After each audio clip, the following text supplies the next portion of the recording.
Hello everyone, कैसे हो आप सब लोग। सीए फाउंडेशन लॉ के सब्जेक्ट में एक बड़ा क्वेश्चन सभी का होता है जब एग्जामिनेशन आपकी पास आ रही होती है तो कि सर इतना बड़ा सब्जेक्ट हम 1.5 दिन में कैसे रिवाइज करने वाले हैं, क्योंकि अकाउंट्स के बाद तो हमको 1.5 दिन मिलते हैं। मैं अब आपके 1.5 दिन के रिवीजन के लिए 2 मिनट लेके आपको पूरा एक प्लान बता देता हूं। देखो बच्चों, आप अगर सेल्फ कॉन्फिडेंट फील कर रहे हो और आपको पता है मैं ये टाइम पे ये पढ़ूंगा, वो टाइम पे ये पढ़ूंगा, and you can go ahead, तो कोई टेंशन नहीं है, वो फॉलो कर लो, कोई चिंता नहीं है। हम सब अलग है, सबके प्लान अलग है। बट अगर आपको लगता है सर नहीं समझ में आ रहा, क्या करूं, तो ज्यादा टाइम वेस्ट मत करो, ये दो मिनट में सुन लो और या फॉलो करोगे। मैंने ऐसा प्लान किया है जो सबको फिट हो जाए। सबसे पहले जब आप अकाउंट्स का पेपर देख के थके हारे आने वाले हो तो आप सबसे पहले अपना कंप्लीट कर लो मोस्ट फेवरेट टॉपिक, कंप्लीट कर लो मोस्ट फेवरेट टॉपिक। और जो जनरली छोटा पैकेट बड़ा धमाका हो सकता है हमारा, क्या छोटा पैकेट बड़ा धमाका हो सकता है हमारा कंपनीज एक्ट 2013, और आप सोच सकते हो इंडियन रेगुलेटरी फ्रेमवर्क। तो ये इवनिंग के टाइम पे आपको क्या करना है ना, सिंपल सिंपल से टॉपिक जो छोटे हैं बट इससे आने वाला है अराउंड 20 मार्क का कंटेंट आपको कंप्लीट कर लेना है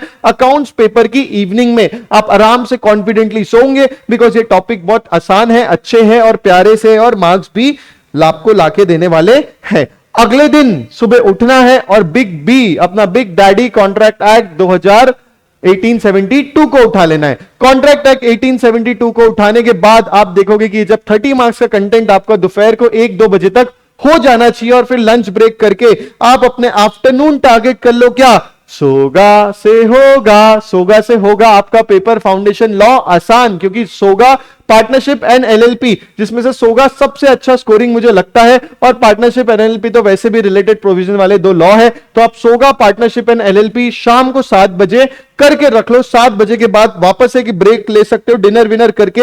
मिडनाइट तक, रात को 12 बजे तक आपको नेगोशिएबल न्यू कोर्स का नया चैप्टर, कुछ आरटीपी एमटीपी के इंपॉर्टेंट क्वेश्चंस आपको देखने हैं बिकॉज क्वेश्चंस भी ज्यादा इंपॉर्टेंट है, और आपको अपना पहले सिलेबस कंप्लीट करना है यहां पे, जहां पे आपका पहले दिन अकाउंट्स की इवनिंग में companies act, Indian regulatory framework, दोपहर तक आपका कॉन्ट्रैक्ट एक्ट, सोगा पार्टनरशिप एलएलपी शाम को 7 बजे तक, और मिडनाइट तक, रात को तक नेगोशिएबल और कुछ इंपॉर्टेंट क्वेश्चंस आरटीपी एमटीपी के यूनिक इंपॉर्टेंट क्वेश्चंस आपको देखने हैं। उसके बाद अगले दिन, क्योंकि थ्योरी पेपर है, आप एक और बार अगर अच्छे से रिवाइज कर लोगे कितनी अच्छी बात हो जाएगी। तो इंपॉर्टेंट केस लॉ के नाम आप ये सुबह रिवाइज कर सकते हो। मोस्ट एक्सपेक्टेड टॉपिक जो आपको पता है इसमें से आते हैं वो आप रिवाइज कर सकते हो, और सब गुड क्वेश्चन जो बल्कि बड़े क्वेश्चन है वो रिवाइज कर सकते हो। बच्चों जनरली मैंने देखा है यूट्यूब पे ऐसा सारा कंटेंट मिलता है जहां पे आप देखते हो कि सर इतना डिटेल में सेम चीज 10-10 बार बताई जाती है, बट वो उतना डिफिकल्ट है नहीं जितना डिफिकल्ट बनाया जा रहा है, बिकॉज डिफिकल्टी हो रही है अभी व्यू लाने में। सुनो, इसलिए मैं आपको बोल रहा हूं कि एकदम स्ट्रेट फॉरवर्ड बातें करने की, टू द पॉइंट बातें करने की। आप समझदार हो, यू मैच्योर इनफ, पहले तो अपने हिसाब से कर लो, नहीं समझ में आता डिसेंट सा प्लान फॉलो कर लो, आपका सीए फाउंडेशन का